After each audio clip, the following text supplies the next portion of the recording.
درود دوستانی عزیز. یک نفر همکسبی ما آموزگار هستند ولی سمتی رشته اون کس تماما دیگر فن است. برای ما سوال دادن که عموما خواب برای سلامتی ما چی فایده دارد.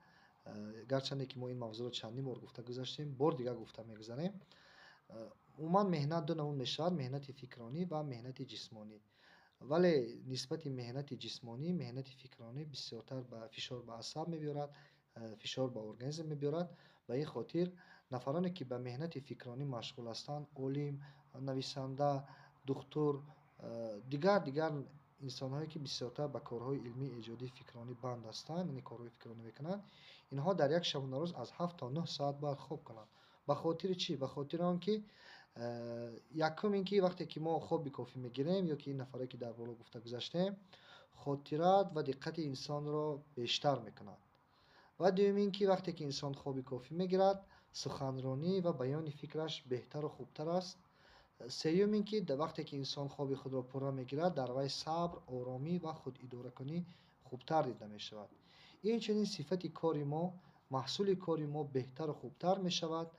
و ما اگر آموزگار باشیم، درس ما خوب میگذرد و شاگردان خوب ما را قبول میکنند، چون که در ما دقت و خاطرات خوب است، سخنرانی خوب است، فهماندهی خوب است. همه این نتیجه خوبی است که ارگانیسم ما پوره استراحت کرد. ولی برعکس اگر باشد چی؟ اگر ما خوابی کم رو گیریم چی میشود؟ مخصوصا اگر آموزگار باشیم، یکم خسته هستیم. وقتی که وارد اودیتوریا سیمخانه میشیم، الکی خسته هستیم، کم انرژی هستیم. دوم عصبانیت هستیم، یا کم تر اگر کودک اگر ناراحت میکرد یا کم تر اگر که گپ زد، الکی سیستم عصبی ما تاثیر میکنه، الکی همون ساعتی درسی ما گویم قدر درسی صفرناک هم نمیشد. این چنین خطاگی ها در درس زیادتر میشود، چون وقتی سیستم عصب خسته است، هنگام نقل کردن فکرها پریشان است، سیستم عصب، نیرون ها هم فشار، ما پورا درس خود را باید که گذاریم گفته نمیتوانیم.